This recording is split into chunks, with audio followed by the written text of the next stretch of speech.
This episode of Startup Project is brought to you by Bear.tax. Bear.tax compiles all your crypto transactions and makes it easy for you to file your taxes.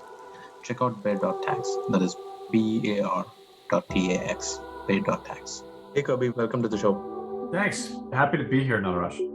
So I'm excited to talk to you for a lot of different reasons. One being you're based out of Seattle, I'm based out of Seattle, but I think few people can say that they're part of 4exits personally, and you are obviously part of I think 4exits if I'm not wrong, 2 IPOs and 2 acquisitions. One of the things I want to start the conversation with is what was that through line in all the 4exits that sort of drove you into making that decision into joining from one company to another? Just when you're looking at your own career as a point of view? Yeah, it's a great question. I think what you said is important. Joining companies, I didn't start any of the companies. I mean, I was on the founding team of a couple of them, but if we're going to sort of peel back the onion, a lot of what folks position as, founder is really someone found them and asked them to come work with them.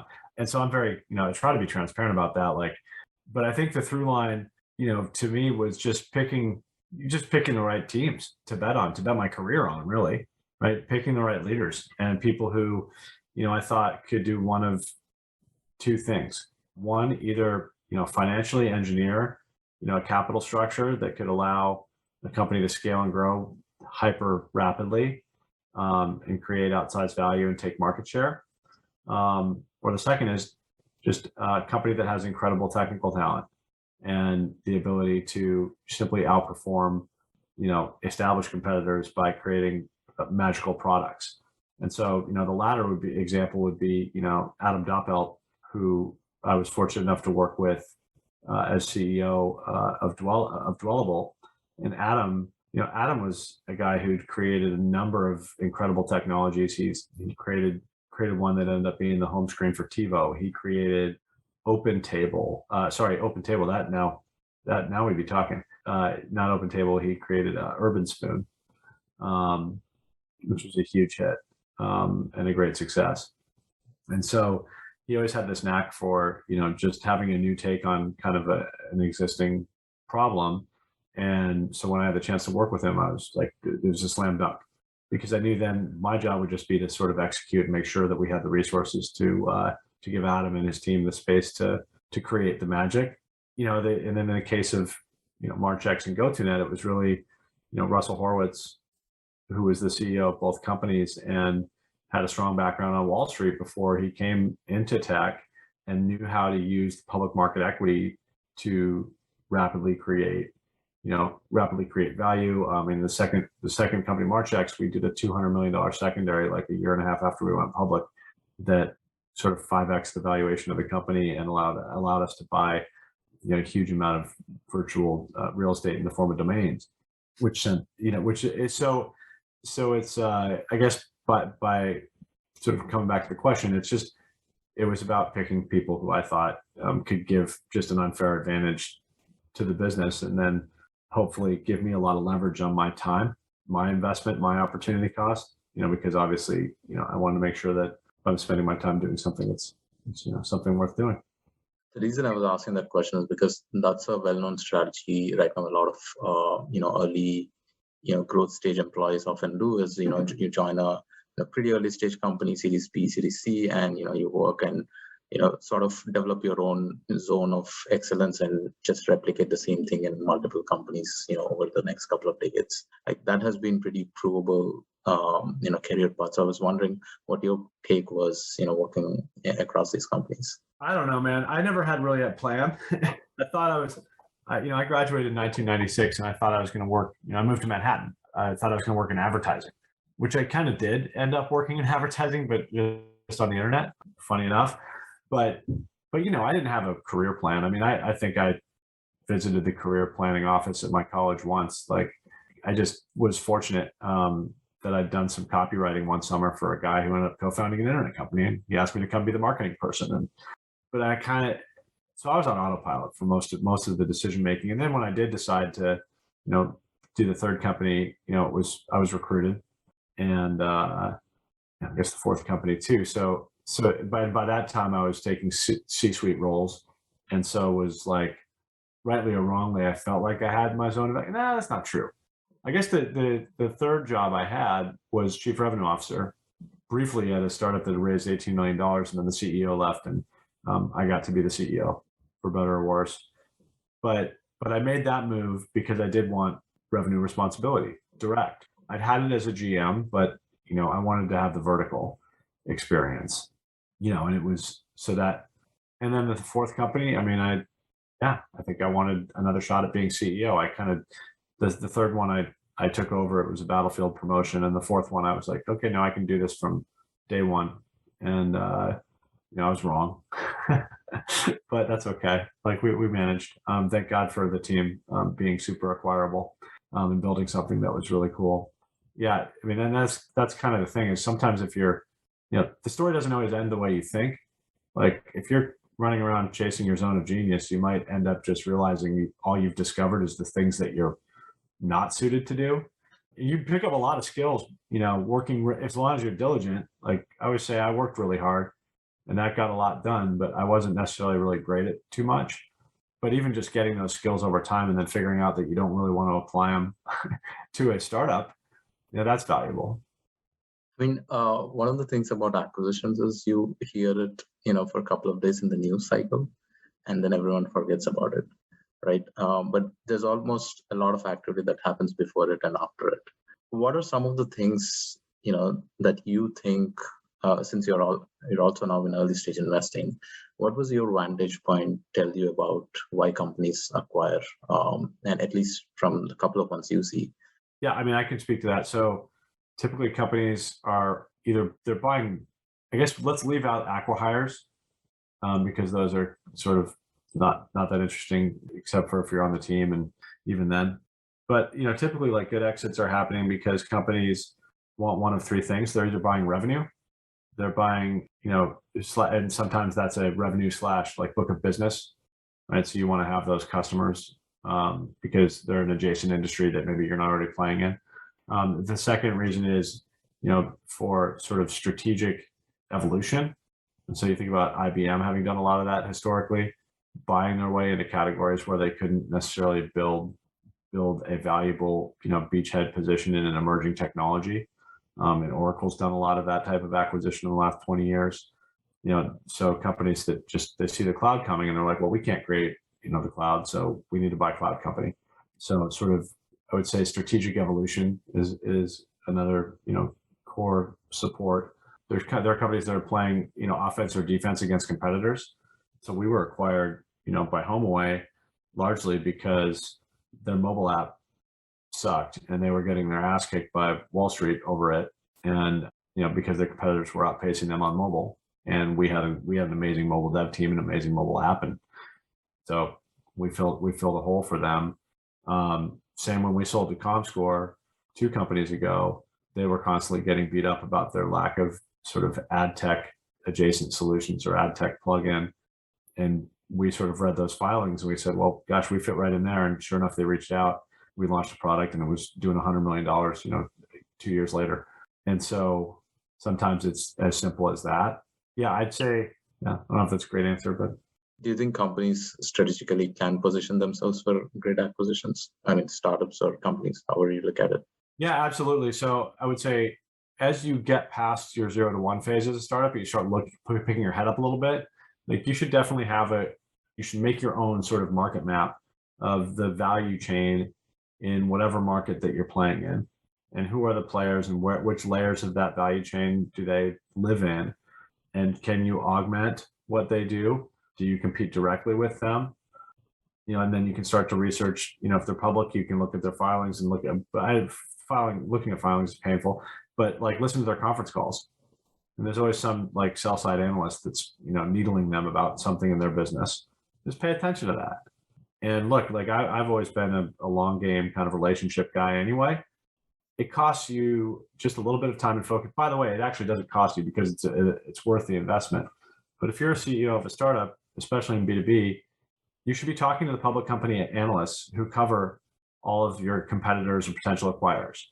You should be briefing them. They want to talk to you because you have information that could help them do a better job of covering their companies. And so it's a symbiotic relationship. If you can build it over time, I built great relationships with Wall Street analysts when I was doing tiny startups.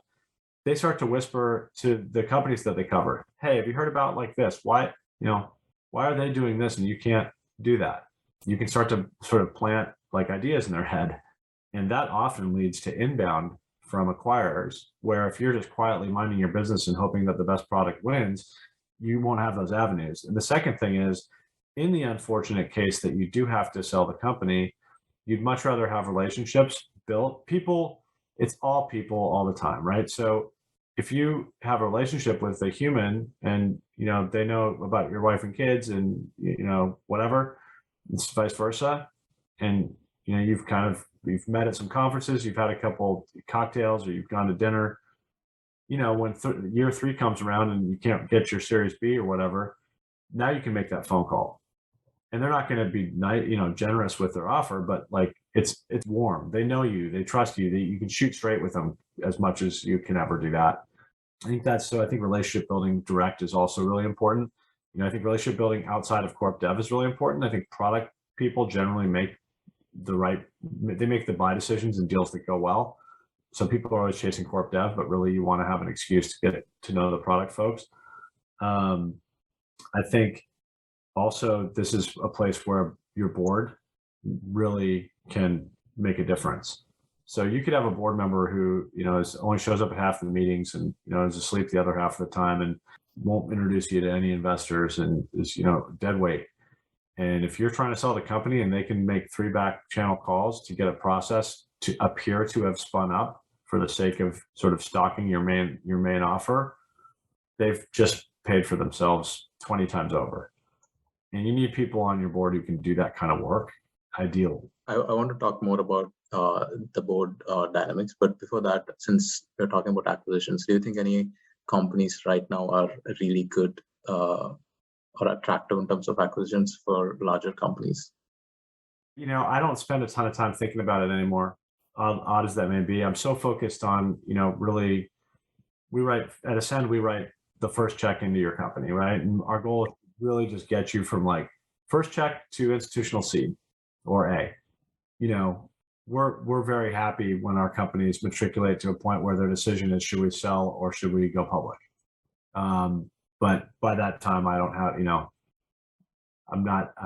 I would say I don't do a lot of like fantasy growth stage VC thinking where I'm like, oh, what's going to happen to name the unicorn? Could Oracle Marketing Cloud buy Amperity? Maybe, right? But maybe not. I don't know. I don't have great thoughts around any of that stuff. And I think the other thing you want to be mindful of is probably, the best acquisition targets are going to be companies that are struggling. And I would never want to, speculate about companies struggling or not. I would like to get your take on this. Is one of the things is because of so high valuations that are happening in early stage or, whichever stage you pick. I think we're going to see, a down round pretty much everywhere, right? But the side effect I see for really high rounds, especially, for example, in Indian companies, is you are pricing yourself out of acquisitions. Yeah. Right. So I just wanted to get your thoughts on if that theory holds true for you in your vantage point. That's why you don't want to have, investors who can block. You really want to make sure that you're, maintaining as much control of your destiny as you can as a founder. And, that's difficult to do after Series C. And that's typically where the, valuation inflation becomes prohibitive for acquirers. So I don't know, that's kind of a non-answer. I do think it's a real problem. And I do think it's going to be an interesting 12 to 24 months. Yeah. So I don't have a ton of speculation on that. So I want to talk more now about Ascend and what you're doing with it. Can you talk what was the thought process initially? Because there are so many seed funds, there's so many pre-seed funds, right? There's no depth of capital right now, and it's pretty competitive to start something, right, in the VC space. So what was your thought process, to start Ascend? So I started by just realizing that I was done operating, done being a startup, operator or founder, if I ever had been, and for the first time in my career, I kind of stepped back and I said, well, what do you actually think you're good at? And where does that overlap with what you actually like to do? And I was kind of surprised when I did that because I realized I hadn't ever done it. And I don't know that a lot of people do. I think a lot of us just make decisions based on momentum and what the outside world tells us, or what we think will make our parents or our wife or our, whoever love us more. Like, it's a real psychological sort of minefield, this idea of chasing esteem needs, through career. And that's not news. I mean, it used to be doctors and lawyers and whatever, right? But I really did kind of realize that that's all I'd been doing. I was just trying to chase. I should be a C-level executive. Now I was on the founding team. Now I should be a C. When I was a C, I should be a CEO. I was a CEO. I should be a founder. And I kind of never stopped to ask why. So I think the big step for me was asking myself that question, and I kind of found out, well, you know what I like? I like doing deals. I like M&A. I like marketing and content and people and network. And kind of realized that, and I had an investor tell me this once when I was a founder. He said, you think like an investor, which is not a compliment if you're trying to raise money from investors. But, I kind of have that mindset, and I'm a gambler, and all that kind of came together. And I said, oh man, I think I might be able to do something for founders. And you say it's crowded, in the Pacific Northwest, like, it's not. And maybe it is more so now, but it certainly wasn't in 2016. And so I just started angel investing. I took a chunk of change off my balance sheet and was like, I'm going to go, it was like going to business school 5 times in terms of how much money. But I think, that was the investment, was like, let me see if I like this. Let me see if I'm good at it. Just from a standpoint of like, am I doing something unique? Is the way that I interact with founders and the things that I've learned and the things I share with them and the way I can be supportive and help them, grow a company, is that unique, right? And if it is, and if I like doing it, and if it's unique and like people actually value it, then maybe I'm onto something that I could spend more time on. And I never thought I need to start a venture capital fund. But after a couple of years, it was apparent that, there wasn't product on the shelf necessarily here that like the one I was offering. And I had some investors who I'd put into some deals previously that had done really well. And they kind of said, hey, why don't you just start a fund? And I liked the work a lot, and I thought I'd be pretty good at it. And so I became my own first investor, and then brought on a bunch of LPs, and we raised $15 million. And that fund is now almost fully deployed. And yeah, it's certainly the best experience I've ever had, in terms of just being happy and thinking I'm doing the thing I should be doing in my career. But there are certainly lots of sources of capital. I would argue there aren't that many that are able to truly plug in and be helpful at that first check phase. And I can't, necessarily be the most helpful person after Series B. So I don't hold myself out to be the best investor in the world, but I think in a lot of cases, I'm the best investor for a set of founders who are, starting their journey. How do you differentiate your check from, someone else's first check? Like, because you talked about, there are not a lot of people who do this and, help companies from 0 to 1 stage. How do you maybe if you have a playbook of doing it, like, how does it look like for a new company that has taken a check from Ascend? Yeah. So, I mean, typically we lead a lot of the rounds that we do, which is, it's usually a pre-seed and usually on a safe note, but we'll, do the diligence and negotiate the term, or at least the price, right, of the safe. And, what comes along with that is a pretty intense commitment to bringing on incredible co-investors, because my check size is like 250 to 750K.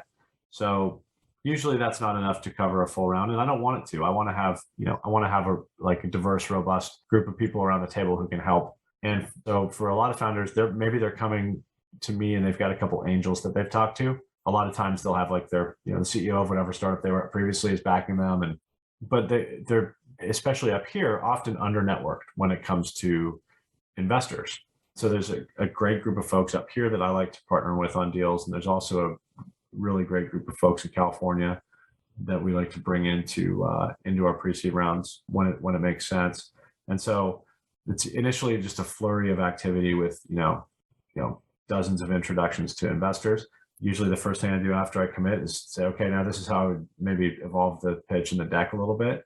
So we work on that. after someone's onboarded, we do things like offer pitch coaching and fundraising support through a couple folks that we've worked with in the past. We have a Discord where, now it's like 55 founders and their co-founders can all interact across the portfolio.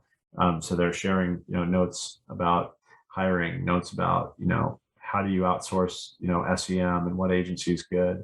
We have a database of investors that's proprietary to us that where we actually keep notes on interesting information that people might want to know about, investors before they engage with them. We're looking at pulling together a pitch deck repository so that, when we've got companies that are going out to raise their first Series A, we've got, 5 companies have already done it successfully. Here's their pitch decks. So I think there's, I have a chief of staff who is incredible and does a lot of work. She's been a startup's ops person in the past. She actually runs a local Slack group for ops folks. So she does HR and ops support as a service to our portfolio companies, and I think a lot, but if it comes down to it, so I think a lot of that's differentiated, right? But I think a lot of firms can say similar things. I think for me, I've literally gone out to, if there's an experience that a founder is going through, the odds are really high I've been through it, whether it's like writing your IPO docs, or whether it's laying off half your staff, whether it's having to raise a bridge, whether it's recapping your cap table, whether it's going to raise your A, whether it's getting an acqui-hire done, whether it's, spending, $5 million a year on marketing, or whether it's hiring up a sales team, or whether it's pivoting. I just kind of look back and I'm not trying to, I'm uncomfortable, tooting my own horn, but I think it's just a matter of I survived and I got old and I look back and I've done all this stuff, and maybe that'll decay in value a little bit over time.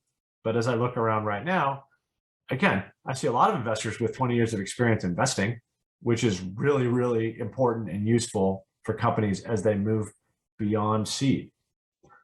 But at that first stage, I just don't see it as frequently. Folks who kind of had the length of and diversity of experiences as maybe I've had. And I'm probably wrong about that, but that's kind of where I hang my hat. I mean, it makes a lot of sense because right now there's so much information for every topic. Going to just one person who's an investor or co-founder and just getting the best practice answer for any question when you're at that early stage is just a 10x time saver is what I feel. For example, what is the right way to start a company? If you're an Indian founder and starting a company in the US, what are the right people to connect with, right? If you are going through that as an individual and exploring, you could lose a couple of months just doing that one single task. So just that curation of the right people and the right sources can be really helpful at the early stages, because time is of the essence at that point. And today in the world where information is so dense and available everywhere, the real advantage comes if you can really curate what to take and what not to. So I think all these small networks which people create, actually, even though they're not big, they tend to be a lot more powerful in terms of who is accessing them. But I wanted to ask you about, since you've done the first fund, almost entirely deployed it, did you had a thesis change, or when you look back when you're starting and from now? Did you have preferences in terms of sectors, preferences in terms of I know obviously, big part of investing is investing in people, removing that factor, because people always if you like a person and that they're great operators, even the idea is, you can say that with Zoom, right? Zoom is not a new idea, but if some, Eric, and then you're just investing in him to be, to create a new tech that is 10x better, essentially, right? Those kind of bets, if you ignore those kind of bets, did your thesis change in terms of the markets and, the spaces and just ideas where you started and right now? I mean, not really. I knew I wanted to focus on the Pacific Northwest because I felt like there was a real gap here, and I still feel that way.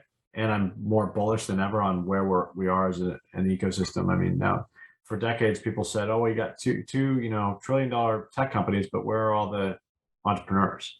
And moreover, where are the people who can scale companies? And I think the biggest difference between now and even 5 years ago is you have the Tableaus and the DocuSigns and the Authos and all of these gigantic exits, which they've created like, millionaires. But more importantly, those companies have created like a squadron of talent, business talent that knows how to scale. And we've always had great technical talent here, but now you can go find someone to do growth, which, I mean, you literally couldn't. There were 5 people who could do growth in the city of Seattle 5 years ago. I mean, I'm not kidding. And it's just so much better now. And you can see it being 10 times better in 10 years. And that's why I'm doubling down on the geo strategy. I think category, I mean, certainly like our most successful investment was an e-commerce SaaS, company. So we do e-commerce, we do SaaS, we do marketplace, we do, AI/ML. I don't think AI/ML has even begun. It's like the first pitch of the first inning for AI/ML. So I think that a lot of money got deployed there quickly early into, stuff that we're kind of figuring out, like ML for ML practitioners is probably not the best thing to build a startup around because there just aren't that many ML practitioners. So, so it's early days there, but like still super long in the space. And these are all places where I've operated successfully or, tripped and fallen into some success. And so I kind of know what a good pattern might look like or what it takes. Or we've invested, successfully, or again, luckily, probably is a better word. And so, the category thesis kind of remains the same. And there's stuff. I was talking to a founder earlier today, and I said, I like the founder. There's stuff that I just don't want to spend my time on. And if I don't want to spend my time on it, I'm probably not going to get smart enough about it to discern whether or not someone's going to be successful, or whether if they're successful, it matters. And so I still feel that way about, cannabis. I feel that way about health by and large, although I'm getting a little better at that. Medical devices, biotech, hardware, like none of that interests me. And there will be great outcomes created in those categories, and those are great for other investors. What do you think of Metaverse? I think I said earlier, we bought, $200 million worth of Metaverse real estate in 2006, 2005. I mean, it was just domain names, right? Websites are the Metaverse. The Metaverse is Fortnite. The Metaverse is, I am less of a believer in like the sort of, I don't even know how to understand what the Facebook ad is about. Like, I don't even know how to conceive of how that is somehow unique to Fortnite. Fortnite's literally the Metaverse. Put some goggles on it, but you can already sell ads. You have concerts, you see your friends. My son is 15. He's been in the Metaverse for 5 years.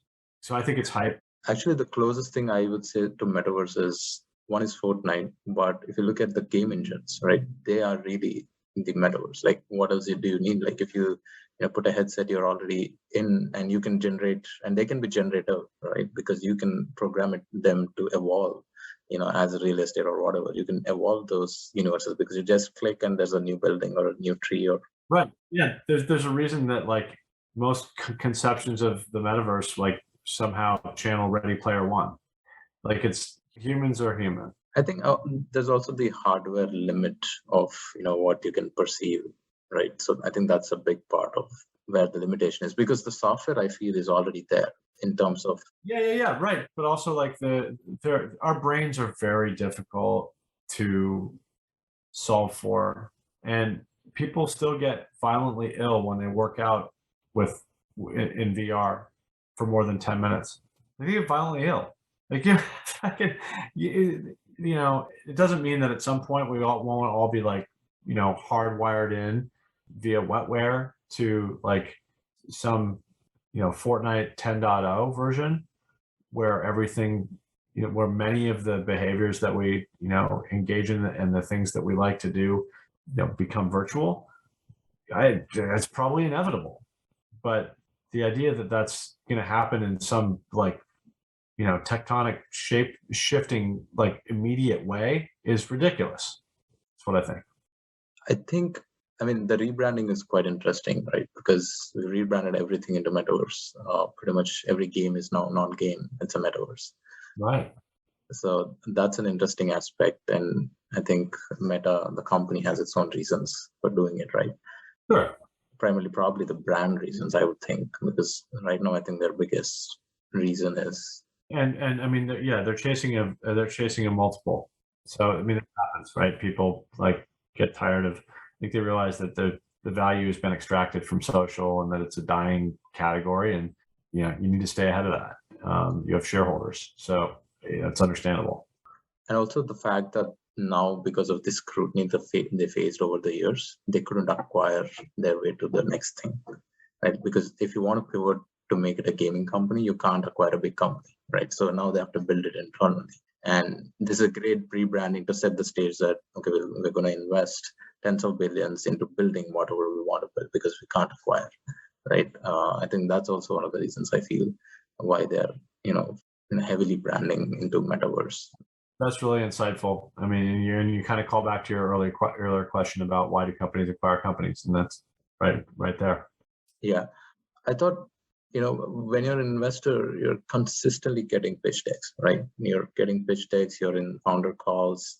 It can feel overwhelming, at least for me. It gets overwhelming to continuously see pitch decks, and after a point, you start to develop certain, criteria. So you obviously mentioned you don't like hardware, you don't like health, but do you have certain rules that you over time develop that you focus on in terms of, and by the way, your startup toolkit that you've written is so exhaustive and so very well written because you almost frame the pitch deck that you expect, which is actually very useful for anyone who's trying to pitch you.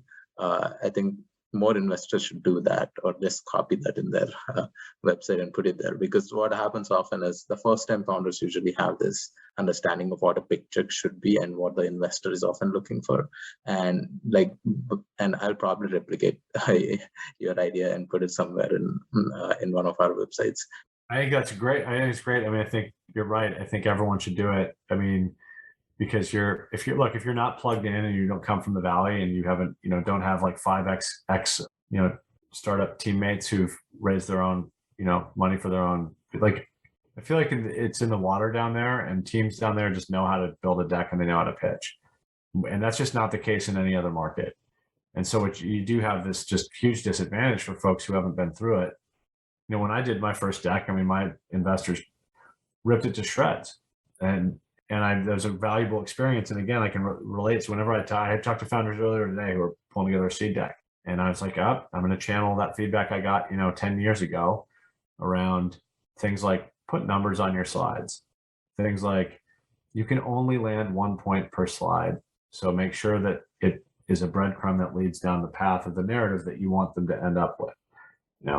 Make sure that when you're landing that point, you're giving them the opportunity to engage thoughtfully, and if they have questions, they can ask them, or they agree and you move on. The idea is to get through the whole narrative with, thoughtful, engaged agreement. And there's just so much that you kind of pick up over time. But coming at it as a founder, if you're an engineer, you might think like, why would I put a competitive slide on here? Doesn't matter. Like, my thing's way better. Why would I say how much money I'm raising? Things that, I mentioned the market opportunity numbers. I have a bunch of different revenue numbers, and they're in 3 different slides. And you're just like, oh boy. The great thing is, hard part sometimes is that to give people the kind of feedback you need to give them at that stage of their pitch development, I was very fragile. I had a real hard time taking feedback. And so I'm always super empathetic. And I think you need to have a trusted relationship. So it's kind of like I always try to meet a founder for the first time wherever they want to meet, not at my office. Which is a silly little thing, but that's how the relationship starts, right?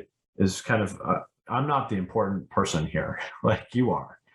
And, we spent time together. We, initially do bi-weeklies, and a lot more frequent than that sometimes when we're doing the round. And over the course of time, a year in, when they're raising seed now and they need feedback on the deck, you can say, okay, hey, look, I'm not going to tell you all the good things because I love and appreciate you. I'm just going to focus on the things you got to fix. And it's always caveat is it's one person's opinion informed by my biases, but you need to have a unit economics slide. If you're a marketplace, you don't get to not have that. You need to do these things. And so, and it's so much more efficient to be able to communicate that way. But like most investors don't want to do that because they don't want the person to not like them or to think badly of them or to be turned off so that if the deal gets hot later, they can't get in. And B, they just don't have the relationship. And so I'm betting that doing that stuff is going to really help our founders and help our, funds return a lot of money. I think that's also the advantage of playing in the pre-seed stage. You get to do that, and there is a little bit of time to actually develop that relationship. But when you move into seed, and because how crazy the market is right now, you don't have that time to even establish trust because things are moving on a weekly or a daily basis. So that's a good transition to talk about valuations. I was looking at a pre-seed, I think crypto company at 100 mil valuation. Right. What do you think is driving this, crazy valuations? At the same time, we're seeing, correction in the public markets, right? And why hasn't that behavior still not, moved into private? Right. So privates trail publics 2 years minimum, and that's because that's the venture capital funding and deployment cycle. So, if I just raised a $2 billion fund in, fall of 2021, I'm not going to be out raising again for 3 years. 2 years, whatever, probably 3. And I have to deploy that money. So, I can tell founders, and trust me, the narrative is trying to get out there like, hey, well, times are going to be tough and, the valuations are going to be, but the money talks and the money still wants to be in the hot deals. And so, valuations are staying high for a certain kind of deal, a certain kind of founder, a certain kind of stage, and a certain kind of category. And, that may or may not adjust depending on how good or bad a job the macroeconomy does of adjusting to inflation and what happens with COVID and supply chain and myriad and sundry other sort of, challenges and headwinds. But, and, you would think that we've been due for a correction. I mean, 50% off of, things traded 100 times earnings instead of 200 times earnings. That's probably safe, probably not a bad thing. But so I'm not a prognosticator. I can't say, it's going to depend on a lot of factors. Assumably, things will get tight in a year and a half, probably next year, because people like to do things on an annualized cycle. So let's assume things founder in the macroeconomy, inflation continues to rise, and some other bad shit happens. Then investors always want cheaper prices. So it's been a founder's market for a long time. Investors will actually they'll be able to. Right now, they're just paying lip service to this concept, but they'll have to actually have price discipline starting in 23 because they're going to be finishing up those funds, and they're going to be raising their next funds, and they're going to be raising them from LPs who may have to rebalance their portfolios because their private equities their public market equities are cut in half and they're overweight venture. And so now they can't come back into the fund. So the fund size shrinks, but the person still wants to run the same strategy. So, I mean, really 24 is when you'd see, I guess, the chickens come home to roost, 23, 24, because there are a bunch of funds that were raised in 20. So I guess that's a long-winded way of saying, yeah, I think the market would have to just go back on an insane tear for 2 years for there not to be serious impact on valuations for privates in the next 18 months. This is sort of the calm before the storm, I think. Also, it could also reflect, I feel like later stages might get impacted a little bit faster than that because a lot of late stage funds. First of all, the IPO window is closed. Yeah. So guess what that means? I mean, one of two things, I guess. When there's a lot of money, that means that you'll have the Uber scenario where they keep on raising at higher private valuations. But at a certain point, when that money starts to cool, what it's going to mean is that those companies are going to have to take painful rounds. I mean, I don't see any other way around it. If you're not acquirable and the IPO window is closed and you need to keep growing, you're going to have to give it up. So in such scenario, where do you think, the so-called alpha lies right now in venture? Well, I mean, if I said anything but pre-seed, I'd be in the wrong job, right? I think that, it's true though. I think 3 places. I think first check is still the best place to return. Usually first check means you're a micro fund, sub 100 million. The data will show you that those are by far the best performing funds because it's easier to return on 30 million than it is 300 than it is 3 billion, right? So and you catch a winner at pre-seed, game over. So I think that's one factor, or that's one way to slice like where the alpha is. I think another source of alpha is geographic diversity, and specifically investing outside of the Bay. So the prices are so high in the Bay, but up here we're still paying, it's 60% more than what we were paying before. But compared to the Bay, I mean, like you said, there's pre-idea stuff funded at 100 million, and we're still, for our craziest deals, 15, 20. So it's and we're still able to get great deals done at 6 to 8 to 10. So I think geographic diversity is another source of alpha. And then I think the third is, I'll just call it like under invested founders. And that could be, people tend to want to talk about it as diverse founders, or founders who aren't just white dudes. And yeah, that's part of it. But, I think, whatever your race or gender is, if you're a Stanford computer science major who just, was the 20th employee at Uber, like that alpha is arguably much less easy to achieve. And that person is, regardless again of their race or gender, going to get money. Like now, I'm sure, you could say, well, yes, but not as much, or it'll be harder for a certain type of person. That's true. And I'm not minimizing that. But what I'm saying is backing people who have different academic backgrounds, or come from different socioeconomic backgrounds, or, are first generation Americans, or, whatever it is. I think that so many investors still just stay in a comfort zone of investing in patterns that there's a lot of value to be captured in investing in folks who don't fit that mold. And there are a lot of emerging venture managers who focus on that. I was talking to someone today, actually, another investor, about it. And we're both just, we don't have a DEI filter on our funds, but we're both big believers that diversity creates returns.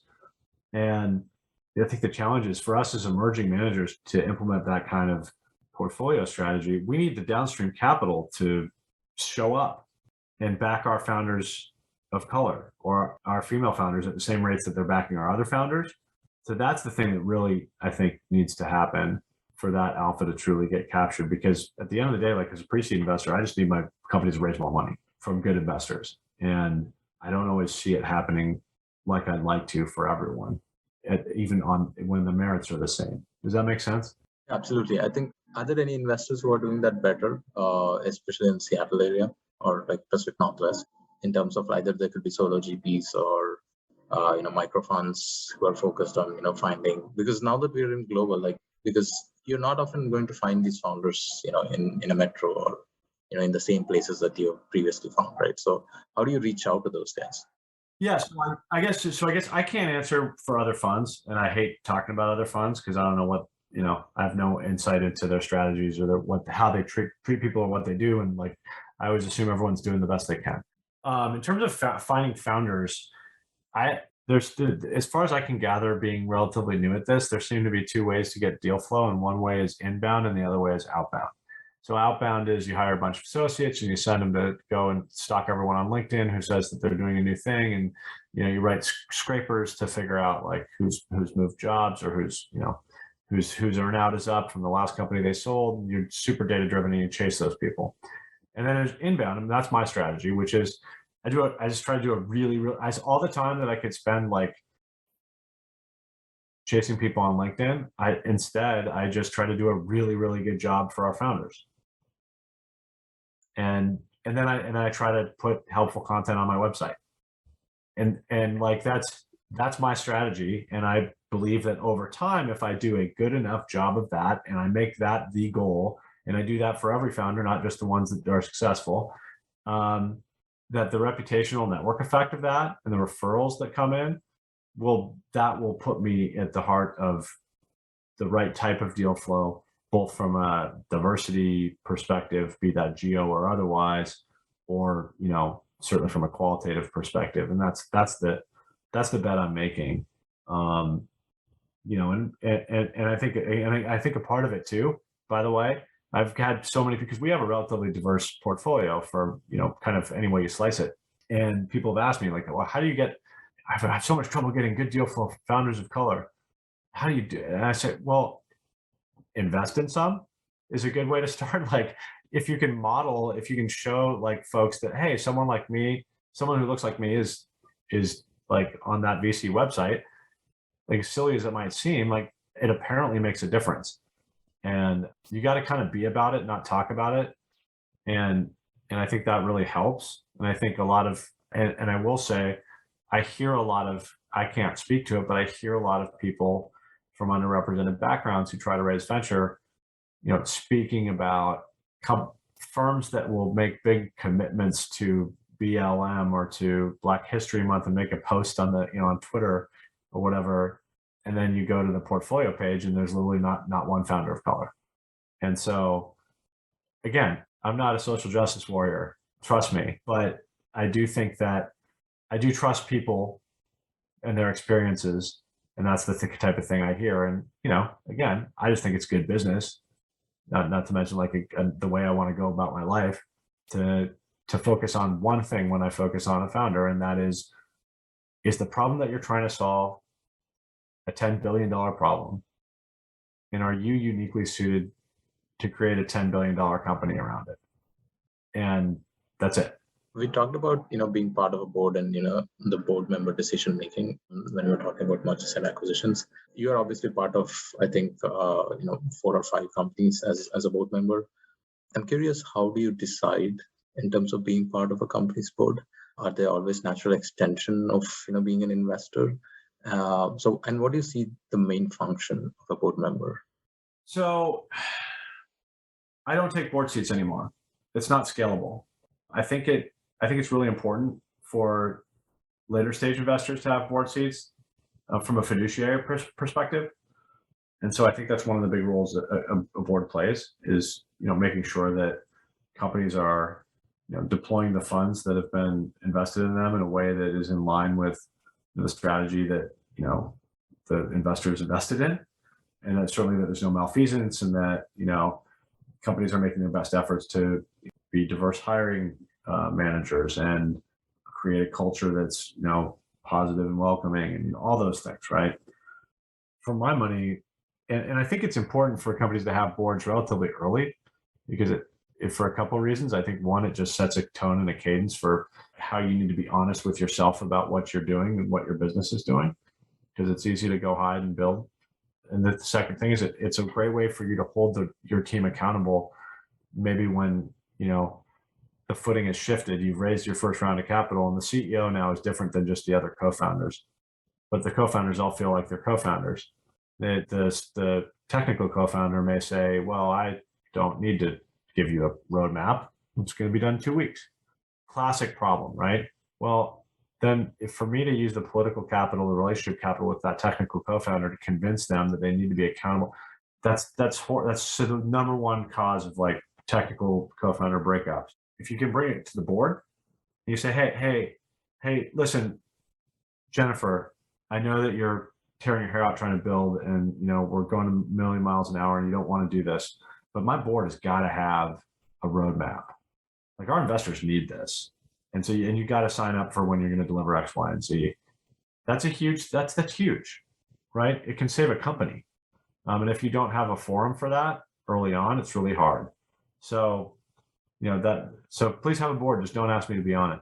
But I think you can get, joking aside, I'm an invited guest to a bunch of boards, which is great because there's no official standing, no extra fiduciary responsibility, but I can still, be a voice of support and help, hopefully.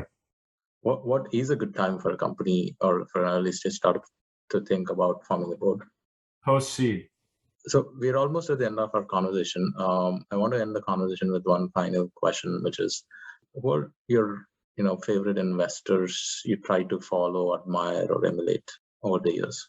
See, I'm not a career investor, so I'm not like, I'm not going to say like Warren Buffett or, John Doerr, or I tell you what, people I know who I try to emulate. Bill Bryant from Threshold, formerly Draper Fisher Jurvetson. Bill values founders' time and values, he is so thoughtful about giving direct feedback. It's not for everybody, but it cuts out all the tap dancing. I learned from Bill, you just give it to people straight, build a relationship where, and that's the thing people don't understand is like, you need to build a relationship. But when you build a relationship where you can be direct with people, it's insanely valuable. I think about other investors. I think Jeff Richards at GGV, just an incredibly smart, he's an investor's investor. He just spends so much time thinking about that journey from Series A to IPO. He knows the markets he invests in cold. I don't know how he does it. He spends so much time talking to founders, talking to founders, on a podcast or on video, interviewing them, sharing insights with people who've built, $20 billion companies, and at the same time still has time to, talk to our founders who are raising Series A and be helpful. And so I think I learned from Jeff, just love the game. I didn't always think about it that way, but now I listen to, Patrick O'Shaughnessy's podcast. I listen to 20 Minute VC. I follow, Josh Wolf from Lux on Twitter, and he's fantastic. And I like Josh because he's like a down ass guy. Like he's just, he's a skate punk or whatever growing up, and is just wicked smart and has become this basically like one of the top deep tech investors in the country, not the world. His ability to be his authentic self and also just be hugely intellectually curious and just have such a broad range of knowledge about so many different markets and topics, all of that package makes me a real big fan of Josh Wolf from Lux Capital. Yeah, I mean, I could go on and on, right? There's a bunch of people. I try to just take either inspiration or sort of channel the approach of a lot of investors, people I've known personally, and then and folks I hope to be on a cap table with one day. Patrick's podcast is probably one of the best out there, and it's almost like listening to his podcast is almost like you can do multiple MBAs by just listening to that podcast. I mean, I was listening to him talk to I'm going to forget the guy's name because I'm bad at this. I'm really not an investing geek, I promise. But he was talking to the guy who coined the phrase "crossing the chasm." He wrote the book. I mean, I'm just blanking on the guy's name. He's a great investor. And it was fascinating. But he brought up the term trapped value as a heuristic for evaluating, a company's ability to create value. And he's like, look, for Airbnb, the trap value is, the spare room. And for Uber, it's the back seat. For Quest Networks, it was, train tracks. And they decided to lay cable and become a fiber company. So what's your trap value? And I've been sharing that with founders. They're probably sick of it because anytime you get a new thing, you want to take it for a spin. But I think it's a really interesting way to think about opportunities. It's just why, because at the end of the day, if there's not trap value, then what are you discovering? Why do you have to exist? You have to be unlocking something that was previously, unable to be sort of. Yeah, that's one of the great ways to look about if the idea and, the opportunity is actually large or not. Thanks for taking time, Kirby. This was a fascinating conversation and I had fun and hope you had too. Thanks for being on the show. Yeah, it was awesome. I enjoyed this immensely. You're great at asking thoughtful questions, and so thank you for having me. Thank you.